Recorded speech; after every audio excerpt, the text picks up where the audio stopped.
सभी मसीही भाई बहनों को यीशु के नाम में शालोम, प्रेज द लॉर्ड, जय मसीह की। यीशु द सेवियर मिनिस्ट्री और प्रभु यीशु मसीह में आपका भाई जेम्स आप सभी का इस बाइबल अध्ययन कार्यक्रम में एक बार फिर से बहुत बहुत स्वागत और परमेश्वर का धन्यवाद करते हैं।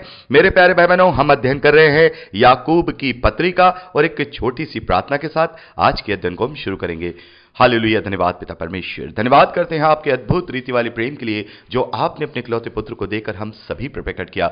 धन्यवाद करते हैं पिता परमेश्वर आपके अनुग्रह के लिए, आपके महान प्रेम के लिए, आपकी तमाम आशीषों के लिए। धन्यवाद करते हैं पिता परमेश्वर इस बाइबल अध्ययन कार्यक्रम के लिए जिससे हम आत्मिक रूप से आशीषित हो रहे हैं और आपके वचन में बढ़ रहे हैं। होने दीजिए महान पिता परमेश्वर, आज के अध्ययन में पवित्र आत्मा हमारी अगुवाई करे, हमारी सहायता करे, सत्य वचनों को ठीक रीति से सिखाए ताकि हम आपके ग्रहण योग्य बनने पाए। पिता परमेश्वर होने दीजिए महान पिता परमेश्वर, सारी व्यवस्थाओं को हम आपके जोरावर हाथों में सौंपते हैं। रिकॉर्डिंग किए जाने को, वचन को समझने और समझाए जाने को, हर एक बात को पिता हम आपके संचालन में आपके जोरावर हाथों में सौंपते हैं। आप हमारी मदद कीजिए, आप हमारी अगुवाई कीजिए।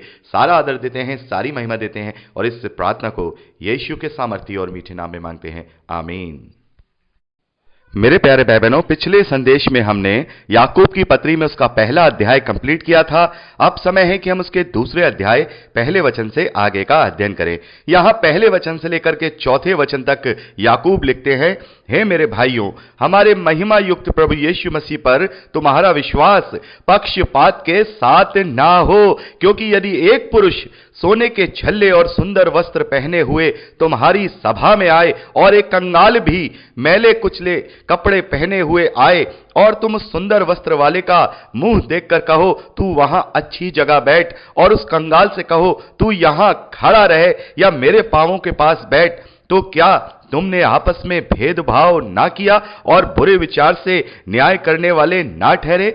मेरे प्यारे भाई बहनों, यहां पर याकूब कहते हैं कि यदि हम विश्वास में हैं, यदि हम मसीही विश्वासी हैं, तो फिर हमें अपने व्यवहार में पक्षपात नहीं करना चाहिए। मेरे प्यारे भाई बहनों, जाने अनजाने हम मसीही विश्वासी भी अपने बहुत सारी बातों में पक्षपात कर देते हैं, और ये जो पक्षपात होता है, इसकी जो कसौटी होती है वो ज्यादातर हम देखते हैं रुपये पैसे को लेकर के ही होती है। चाहे वो हमारे दोस्त हों, चाहे वो हमारे रिश्तेदार हों, चाहे हमारे जानने वाले हों, उनमें से जो धन संपत्ति में संपन्न होता है हम उसकी ज्यादा आओ भगत करते हैं। लेकिन जो धन संपत्ति में कम होता है या उसका स्टेटस थोड़ा निम्न स्तर का होता है, हम देखते हैं कि हम उसकी आओ भगत ज्यादा नहीं करते, हम उसको ज्यादा महत्व नहीं देते। तो क्या परमेश्वर ने प्रत्येक मनुष्य के साथ पक्षपात किया है? प्रभु यीशु मसीह कहते हैं कि परमेश्वर पक्षपात नहीं करता और वो सभी पर अपनी मेह को बरसाता है, वो सभी को आशीष देता है। तो जब परमेश्वर किसी से पक्षपात नहीं करता और हम सब आदम की संतानें हैं और हम सब परमेश्वर के स्वरूप में बने हुए हैं, तो फिर हम किसी मनुष्य को बड़ा और किसी मनुष्य को छोटा कैसे समझ सकते हैं, वो भी केवल धन की कसौटी पे जो कि नाशवान है? हम अपने अंदर ये सोचें, क्या हमसे कभी ऐसा हुआ है? मेरे प्यारे भाई बहनों, बहुत बार हम रिश्तों की कसौटियां होती हैं, उनमें भी हम पैसों को ही ज्यादा ऊपर रख करके बात करते हैं। ये बिल्कुल मेरे सामने का एक बात है। मेरी जानने वाली एक आंटी है, उनके परिवार का मैं आपको किस्सा बताता हूं। उन आंटी की दो बहन हैं। एक बहन जो कि एक्सपायर हो गई, उनके हस्बैंड भी एक्सपायर हो गए और उनके छोटे छोटे जो बच्चे थे वो उनके पास आकर के रहने लगे और वो उन्हें पालने लगी। और जो दूसरी वाली बहन थी, उनके भी बच्चे थे और उनके जो हस्बैंड थे वो बहुत ही अच्छी पोस्ट पे थे, बहुत अच्छे पैसे वाले थे। और जब वो बड़े हुए, धीरे धीरे करके वो दोनों परिवार जो थे बड़े हुए, उन बहन के बच्चे भी बड़े हुए जो कि दूसरी जगह रहते थे, अच्छे और संपन्न धनवान थे। और उनकी दूसरी बहन के वो बच्चे जिनकी माँ और बाप दोनों बचपन में ही गुजर गए थे और वो अपनी आंटी के यहाँ, यानी हमारी उन आंटी के यहाँ रहते थे। तो वहां पर हम देखते हैं कि उनके साथ जो व्यवहार होता था वो बहुत ही अलग तरीके का व्यवहार होता था। मतलब बस नौकर से थोड़ा सा ही ऊपर उनके साथ व्यवहार होता था। हर चीज उनके साथ इसी प्रकार की होती थी, ये सामान ले आओ, वो सामान ले आओ, मतलब कोई उनका कोई सम्मान नहीं, कुछ नहीं। लेकिन एक दिन उनके घर उनकी दूसरी वाली बहन के जो बेटी है वो उनके घर आई और वो बहुत ही अच्छे परिवार में उसकी शादी हुई थी, बहुत ही ज्यादा अमीर लोग थे, 4 व्हीलर और ये सारी चीजें उनके यहाँ थी। वो और उनके हस्बैंड उनके घर आए और वहां पे ऐसा हुआ कि एक उत्सव का सा माहौल हो गया। उनकी इतनी आव भगत, ये सामान लाना, वो खाना, ये सारी चीजें, इतनी ज्यादा उनके साथ जो है इज्जत की गई और सारी चीजें की गई, और करना भी चाहिए। चलिए, आपके घर कोई अतिथि आ रहा है, मसीह विश्वासियों को तो वैसे भी अपने अतिथियों को बहुत ही सत्कार और आदर देना चाहिए। और ये सब हुआ, ऐसा हुआ कि उनके घर में जो दूसरी वाली बहन थी, जो अनाथ बच्चे थे उनके घर में रह रहे थे, उसकी भी शादी हो चुकी थी। उसका भी हस्बैंड एक बार उनके घर आया, मिलने के लिए आया, तो वहां हम देखते हैं कि उनके लिए एक कप चाय भी किसी से नहीं बनी, एक कप चाय भी उनके लिए नहीं बनी। यहां पर देखिए, रिश्ते दोनों बराबर हैं। वो भी बहन की बेटी है और दामाद है, वो उनके घर आ रहे हैं। वो भी बहन की बेटी है, उनका दामाद है, उनके घर आ रहे हैं। लेकिन वहां पर ज्यादा महत्व और यहां पर कोई महत्व नहीं। तो इसकी कसौटी क्या है? जब रिश्ते बराबर हैं, रिश्ते एक से हैं, रिश्ते में तो कोई फर्क नहीं है, दोनों ही बच्चे बहन की बेटियां हैं, वो भी बहन की बेटी है, वो भी बहन की बेटी है, लेकिन उसके पति के साथ ऐसा व्यवहार और उसके पति के साथ ऐसा व्यवहार। तो ये कसौटी क्या बनी? ये कसौटी क्या बनी? ये कसौटी केवल धन दौलत और स्टेटस की बनी, कि उनका धन दौलत था, उनके पास स्टेटस था, तो हम उन्हें इस प्रकार से आवभगत कर रहे हैं कि ये भी बना ले, वो भी बना ले, दुनिया भर के सारे पकवान बना करके रख दिए उनके आगे। और जो गरीब परिवार, जो गरीब बेटी आई, उसका जो पति आया, तो तुमने एक चाय तक उसको देने का जो है नहीं सोचा। तो ऐसे ही हम पक्षपात करते हैं। तो क्या मेरे प्यारे बहनों, मसीही विश्वासियों को यह पक्षपात करना चाहिए? जाने अनजाने हमारे जीवन में भी कई बार ऐसा हो जाता है, कई बार ऐसा हो जाता है। लेकिन जो सच्चे मसीही विश्वासी होते हैं, याकूब यहां पर कह रहे हैं कि तुम अगर विश्वास करते हो तो पक्षपात के साथ नहीं कर सकते। तुम्हें अपना स्वभाव, अपने मसीह यीशु जैसा स्वभाव बनाना होगा। उसने भी कभी किसी के साथ पक्षपात नहीं किया। और यहां पर चौथे वचन में याकूब कहते हैं, तो क्या तुमने आपस में भेदभाव नहीं किया? क्या बुरे विचार से न्याय करने वाले ना ठहरे? तुमने ये कैसे मान लिया कि ये जो व्यक्ति है, इसके पास पैसा है, मैं इसकी आवभगत कर रहा हूं, इसकी मैं पहनावाई कर रहा हूं, और इसके पास पैसा नहीं है, इसको मैं इग्नोर कर रहा हूं, तो परमेश्वर की दृष्टि में कौन बड़ा है? हमने तो ये न्याय कर लिया। और न्याय भी किस आधार पे? केवल पैसे और धन दौलत के आधार पे। तो मेरे प्यारे बहनों, मसीही विश्वासियों का ऐसा नहीं होना चाहिए। और बहुत सारी जगहों पे हम देखते हैं, लोग धन दौलत पर पक्षपात नहीं करते हैं, लेकिन दूसरी बातों पर करते हैं। ये सोचते हैं कि भाई ये जो परिवार है, ये काफी निम्न स्तर का था और ये उसमें रहता था, भले ही अब वो किसी अच्छे स्टेटस में पहुंच गया हो, लेकिन फिर भी उसको इसी बात का ताना देंगे कि भाई ये तो ऐसे ही परिवार का था, इसकी तो सोच ऐसी है और ये ज्यादा उसके उठने बैठने लायक नहीं है। तो ये सारी चीज हम क्यों करते हैं? क्या ये हमें एक मसीही विश्वासी होने के नाते करनी चाहिए? नहीं मेरे प्यारे भाई बहनों, हमें किसी के साथ पक्षपात नहीं करना है, चाहे वो अमीर हो, चाहे वो गरीब हो। हमें रिश्तों की समझ रखनी है। कोई दोस्त है, कोई जानने वाला है, हमें उसको उस कसौटी से नहीं उतारना है, क्योंकि सबसे पहला जो गुण है मेरे और आपके अंदर, वो प्रेम होना चाहिए। और प्रेम पक्षपात नहीं करता। अगर हम किसी से प्रेम करते हैं तो किसी धनी व्यक्ति से ज्यादा प्रेम करेंगे, वहां पर प्रेम नहीं होता, वहां पर हमारा स्वार्थ होता है कि हम इसको ये सारी चीजें दे रहे हैं तो हम इससे कुछ ना कुछ गेन कर लेंगे। तो प्रभु यीशु मसीह कहते हैं कि अपने आप को बालकों के समान करो। बालक कुछ भी करते हैं तो उसमें कोई कपट नहीं होता, कोई भविष्य की योजना नहीं होती। हमें भी उसी प्रकार से अपने आप को बनाना है। हमें विश्वास में कोई भी पक्षपात नहीं करना है। यदि हम विश्वास में बने हुए हैं तो हमें सभी मनुष्यों के साथ समान रीति से जो है व्यवहार करना है, उन्हें एक जैसा ही प्रेम और एक जैसा ही महत्व देना है। आगे याकूब 5वें वचन में लिखते हैं, हे मेरे प्रिय भाइयों सुनो, क्या परमेश्वर ने इस जगत के कंगालों को नहीं चुना कि विश्वास में धनी और उस राज्य के अधिकारी हों जिसकी प्रतिज्ञा उसने उनसे की जो उससे प्रेम रखते हैं। मेरे प्यारे भाई बहनों, प्रभु यीशु मसीह कहते हैं कि मैं ऐसों के लिए ही आया हूं, जो दबे कुचले हैं, जो पाप से दबे हुए हैं, मैं ऐसे ही लोगों के लिए आया हूं, इन्हीं को मैं उठाने के लिए आया हूं। तो मेरे प्यारे भाई बहनों, जब हमारे मसीह ने ऐसे लोगों को उठाया है, ऐसे कंगालों को उसने चुन लिया है, तो फिर मैं और आप कैसे भेदभाव कर सकते हैं? मेरे प्यारे भाई बहनों, प्रभु यीशु मसीह ने अपने चेले किसी ऐसे व्यक्ति को नहीं बनाया कि वो बहुत धनवान हो कि प्रभु यीशु मसीह उसे अपना चेला बनाए। जैसा कि आजकल बहुत सारी जगहों पे ऐसा होता है कि 2-4 धनवान व्यक्तियों को, अरबपति करोड़पतियों को ऐसे आश्रम वाले अपना चेला बना लेते हैं, शिष्य बना लेते हैं और फिर उनसे भारी भारी चंदा लेकर के अपने सारे जो दुनियावी ऐश हैं वो करते हैं। लेकिन प्रभु यीशु मसीह ने ऐसे लोगों को चेला नहीं बनाया, ऐसे लोगों को चेला नहीं बनाया जो धनवान थे, बल्कि सामान्य लोगों को, और एक व्यक्ति तो उसके पास आता भी है, हमने इस बात को मत्ती के सुसमाचार में पढ़ा है। एक धनवान युवक उनके पास आता है और कहता है कि मैं सिद्ध बनने के लिए क्या करूं। तो प्रभु यीशु मसीह ने कहा कि अपनी सारी संपत्ति बेचकर जो कंगालों को दान कर दे। उसने ये नहीं कहा कि नहीं तू सिद्ध हो जाए, ये काम कर, वो काम कर, नहीं।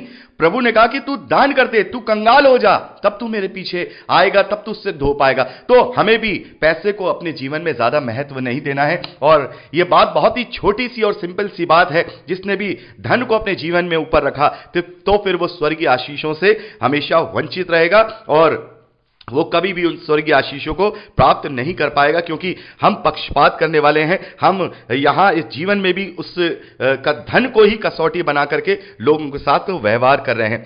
आगे 6 वचन में लिखा है, पर तुमने उस कंगाल का अपमान किया, क्या धनी लोग तुम पर अत्याचार नहीं करते? और क्या वे तुम्हें अपनी कचहरियों में घसीट घसीट के नहीं ले जाते? क्या वे उस उत्तम नाम की निंदा नहीं करते जिसके तुम कहलाते हो? तो भी यदि तुम पवित्र शास्त्र के इस वचन के अनुसार कि तू अपने पड़ोसी से अपने समान प्रेम रख, सचमुच उस राज्य व्यवस्था को पूरी करते हो तो अच्छा करते हो। मेरे प्यारे भाई बहनों, हम देखते हैं कि यहां पर याकूब कह रहे हैं कि तुमसे जो ऊंचे पद पर हैं वो भी तो तुम्हारे साथ गलत व्यवहार करते हैं। हम देखते हैं कि दुनिया में हम अपने से नीचे के साथ व्यवहार कर रहे हैं, उसके साथ तुच्छ व्यवहार कर रहे हैं, लेकिन जो हमसे ऊपर के स्टेटस वाले हैं वो भी हमारे साथ ऐसा व्यवहार करते हैं। तो हमें उस वक्त कैसा लगेगा? हमें उस वक्त कैसा लगेगा? प्रभु यीशु मसीह कहते हैं कि जो व्यवहार तुम्हें अपने लिए पसंद ना हो तुम दूसरे के लिए मत करो।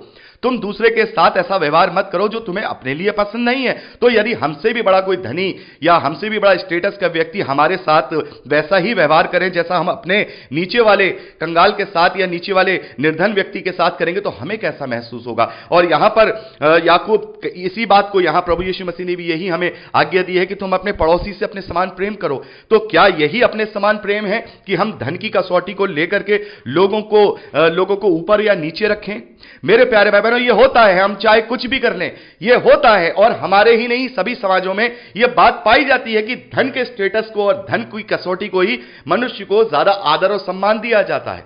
तो मेरे प्यारे भाई बहनों, हमें ऐसा नहीं बनना है, हमें ऐसा नहीं बनना है। प्रभु यीशु मसीह ने कहा कि जैसा व्यवहार तुम अपने लिए नहीं चाहते हो वैसा व्यवहार तुम दूसरों के साथ मत करो, और तुम्हें अपने पड़ोसियों से अपने समान प्रेम करना है। आगे 10वें वचन में याकूब लिखते हैं, क्योंकि जो सारी व्यवस्था का पालन करता है परंतु एक ही बात में चूक जाए वह सब बातों में दोषी ठहर चुका।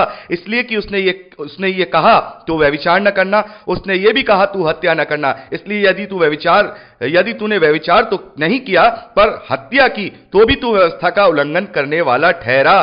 तुम उन लोगों के समान वचन बोलो और काम भी करो जिनका न्याय स्वतंत्रता की व्यवस्था के अनुसार होगा।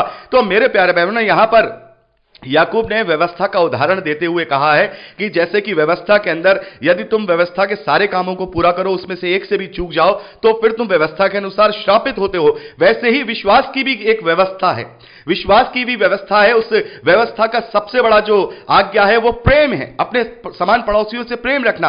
तो यदि तुम विश्वास के साथ अपने मन में प्रेम नहीं कर रहे हो, पक्षपात कर रहे हो, तो तुम फिर विश्वास की व्यवस्था को पूरा नहीं कर रहे हो। जैसे कि व्यवस्था का एक भी जो है कार्य ना करने पर पूरी व्यवस्था हमें शापित करती है या उस व्यक्ति को शापित करती है, वैसे ही हम अपने विश्वास में मरे हुए हैं। यदि हम किसी के साथ पक्षपात कर रहे हैं, बहुत सारे लोग इस वचन का गलत मतलब निकालते हैं और उन लोगों का यह कहना होता है कि जो याकूब हैं उनका जो पौलुस हैं उनके साथ मतभेद है। पौलुस कहते हैं कि आपको कार्य नहीं करने हैं, आपको कोई कार्य नहीं करने हैं, और याकूब कहते हैं कि नहीं, आपको कार्य करने हैं, बिना कार्य किए हुए आपका विश्वास स्वभाव में मरा हुआ है। तो यह भी बात अभी आगे मैं 14वें वचन से जब हम अध्ययन करेंगे तो मैं क्लियर करूंगा कि याकूब और पौलुस एक दूसरे को कॉन्ट्रोडिक्ट नहीं करते हैं, एक दूसरे का विरोध नहीं करते हैं, दोनों ही एक ही बात कह रहे हैं। लेकिन बात जो पौलुस कह रहे हैं वो अलग है, याकूब जो बात कह रहे हैं वो अलग है। अभी हम आगे इस बात को समझेंगे। और जो लोग कहते हैं कि यहां पर व्यवस्था का फेवर याकूब ने किया है, तो मैं अभी 12वें और 13वें वचन को पढ़ के ये सिद्ध कर सकते हैं हम कि यहां पर जो याकूब है वो व्यवस्था के विषय में नहीं बल्कि स्वतंत्रता की व्यवस्था के विषय में बात कर रहे हैं। यहां पर याकूब कह रहे हैं तुम उन लोगों के समान वचन बोलो और काम भी करो जिनका न्याय, यहां पर बड़े ध्यान से सुनिएगा, जिनका न्याय स्वतंत्रता की व्यवस्था के अनुसार होगा, स्वतंत्रता की व्यवस्था के अनुसार होगा। इंग्लिश की बाइबल में law of liberty, law of Moses नहीं, हमारा जो न्याय है वो मूसा की व्यवस्था के अनुसार नहीं होगा। हमारा जो न्याय है वो स्वतंत्रता की व्यवस्था के अनुसार होगा। तो इस व्यवस्था की भी कुछ बातें हैं, इस व्यवस्था की भी आज्ञाएं हैं, भले ही वो शारीरिक नहीं है, वो आत्मिक है, और ये भी आत्मिक ही आज्ञा है कि हम अपने चाल चलन को इस रीति से बदलें कि हम किसी के साथ पक्षपात करने वाले ना हो। और यदि हम पक्षपात करने वाले हैं, किसी को धन की कसौटी से तोलने वाले हैं, तो इसका मतलब हम विश्वास की व्यवस्था को पूरा नहीं कर रहे हैं, फ्रीडम की व्यवस्था को पूरा नहीं कर रहे हैं, लॉ ऑफ लिबर्टी को पूरा नहीं कर रहे हैं, जो कि अनुग्रह के द्वारा हमें मिला है। तो यहां पर ये 12वें वचन में जो लिखा है, जिनका न्याय स्वतंत्रता की व्यवस्था के अनुसार होगा, तो यहां पर इसका मतलब यह है कि यहां याकूब व्यवस्था के पालन करने के विषय में बात नहीं कर रहे हैं। यहां हमारे जो मॉरल लॉ है, जो हमारी मॉरलिटी है, उसके विषय में बात कर रहे हैं, जो मानवता है उसके विषय में बात कर रहे हैं, जो प्रभु यीशु मसीह ने हमें सिखाई है। आगे 13वें वचन में लिखा है, क्योंकि जिसने दया नहीं की उसका न्याय बिना दया के होगा, और दया न्याय पर जयवंत होती है। मेरे प्यारे भाई बहनों, यहां पर याकूब कह रहे हैं, जिसने दया नहीं की, जिसने यहां प्रेम नहीं किया, तो फिर उसका न्याय भी उसी के अनुसार होगा। प्रभु यीशु मसीह भी कहते हैं कि जिस नाप से तुम नापोगे तुम्हारे लिए भी उसी नाप से नापा जाएगा। तो यदि हम यहां दया दिखाएंगे, यदि हम यहां प्रेम दिखाएंगे, यदि हम यहां भलाई करेंगे, तो उसी के अनुसार फिर हमारा न्याय भी किया जाएगा। क्योंकि कोई भी ऐसा मनुष्य नहीं है जिससे कोई कमी ना होती हो या उसमें कोई ऐसी चीज ना हो। तो निसंदेह हम या अपने आप को ऐसा बनाए ताकि जब हमारा न्याय किया जाए तो हम वहां पर यह उपेक्षा रखें कि परमेश्वर भी हमारा न्याय वैसा ही करे, दया और प्रेम के अनुसार। तो मेरे प्यारे भाई बहनों, यहां हमने 13वें वचन तक का अध्ययन किया। 14वें वचन से आगे का अध्ययन हम अगली रिकॉर्डिंग में करेंगे। प्रभु आप सबको आशीष दे। Praise the lord. जय मसीह की।